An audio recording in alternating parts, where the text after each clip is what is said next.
Hey there, my name is Helper Wesley, and today I'll be talking about the pre-built tools and assets that come with GDevelop by default to help you jumpstart the game-making process. When you open GDevelop, you'll be given the option to create a new project or open an existing one. If you click on Create New Project, you'll see a list of starter games and examples that you can learn from and build off of, which are all under the MIT license, which means that you're free to use anything here for your projects that are just for fun or commercially. If we go back to these starter games and click on one, you can see that it's loaded in all of the objects and events required for this game. If I click on Preview, I can just play this game as is.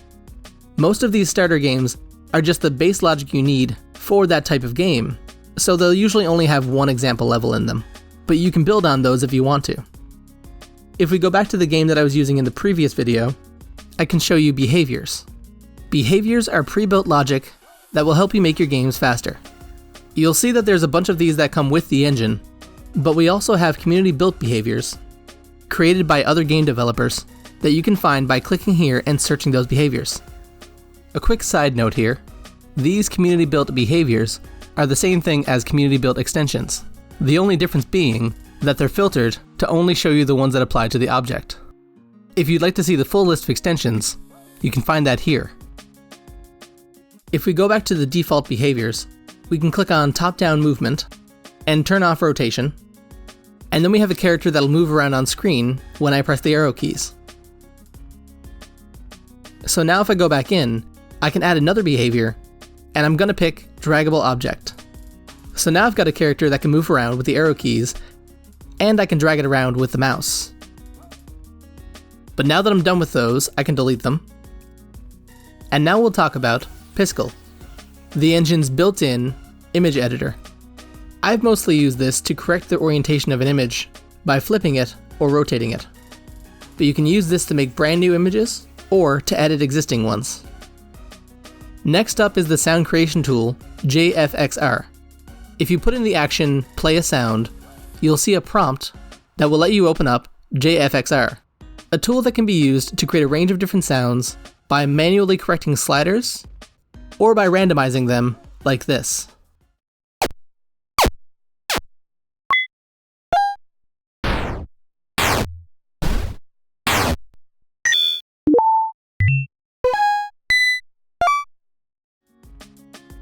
Next up is the engine's asset library. If you click on Add a New Object, you can click here to create one from scratch, or you can search the asset library, which is currently a manually curated collection of art assets that you can freely use in your games. When you click on an asset that you like, you'll be able to see which artist created it and what license the assets are under. You can click on the license to be brought to a page that will explain the license to you. The CC0 license, for example, means that you're allowed to use these assets in your game, whether it be commercial or not, without having to credit the artist. Other assets in the library, though, might be under a different license that would require you to credit the artist. If you like a particular piece of art, you can click on the name of the artist, and it'll bring you to more works by the artist. This, for example, is Kenny Art, which is an artist whose work I'm actually using right now. So to continue using their art, I'm going to grab this background tile, click to add it to the game, and then I'm going to create a background layer and put the image on it, making sure to put the background layer below the base layer so it's behind it. And ta-da! My game now has a more interesting background. So those are some of the tools that GDevelop has brought together to help you in jumpstarting the game-making process. You've got starter games and examples, built-in and community-built behaviors, Piskel for image editing, JFXR to help you with your sound effects, and the assets library.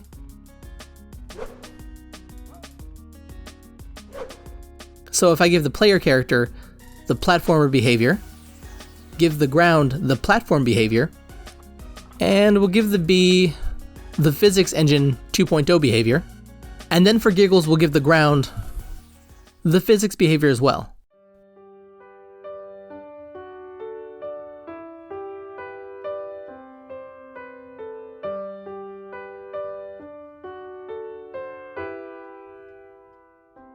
But that has been a tutorial showing you some of the things that come with GDevelop that were designed to help you jump right into the game making process.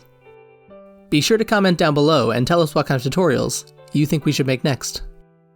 I have been Helper Wesley, and I'm glad I could help.